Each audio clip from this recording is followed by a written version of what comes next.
So here we have a picture of a fetus or a baby inside the womb. You can see from the picture that the head is pointing downwards, which is what it would be like if the mother were about to give birth. When this happens, the uterus wall will contract, which will then cause the amniotic sac to burst and releasing amniotic fluid. This is known as the water breaking. What also needs to happen before childbirth is that the cervix needs to dilate. Normally it's quite small, but for childbirth it has to dilate to around 10 centimeters, and then the head will squeeze out through the cervix and out through the vagina. When we were talking before about the embryological development, we said that the outside layer of cells will go on to form the placenta and something called the amnion. Now, the amnion or amniotic sac contains fluid, and it's this fluid inside here that protects the baby against mechanical shock like bumps. It also regulates the temperature, and it will also stop the baby from drying out. The umbilical cord then is this big long cord you see here that connects the baby to the placenta, and you can also see inside it that it's got the two types of blood vessel, your arteries and your vein in there. And finally, this thing here called the placenta, very important for the baby. It's like its lifeline.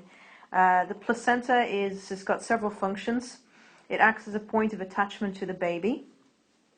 It also stops the pressure, the blood pressure from the mother being transferred to the baby, so it regulates that.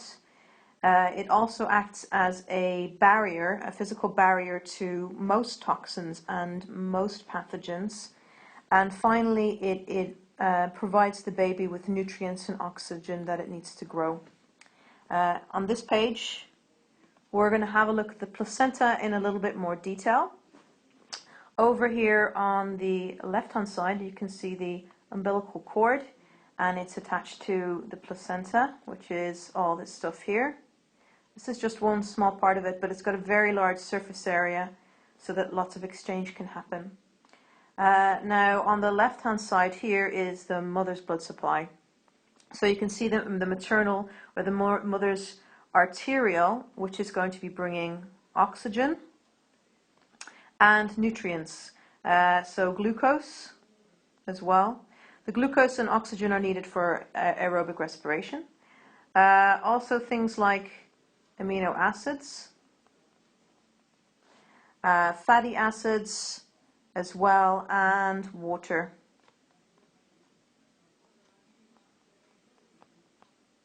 So most of these things will diffuse across eventually, but before the diffusion can happen, this maternal arterial deposits all the blood in this thing called a maternal blood pool that surrounds where the fetal blood is.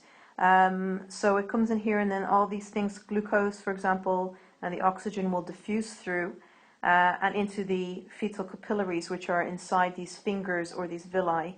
And now between here there is a barrier, you can see there, that's a semi-permeable barrier. Now what that means is that only some things will get through and not others, and this is important for several reasons. It's important that the oxygen and the nutrients get through. It's also important for stopping the mixing of the fetal blood with the maternal blood. This is important because they may not be the same blood group. So we know from when you need to get a blood transfusion that if you get the wrong blood type, it's not good because it can cause your blood to clot. Your immune system won't have a reaction. So you don't want the maternal blood mixing with the fetal blood. The final reason is that this barrier stops things like toxins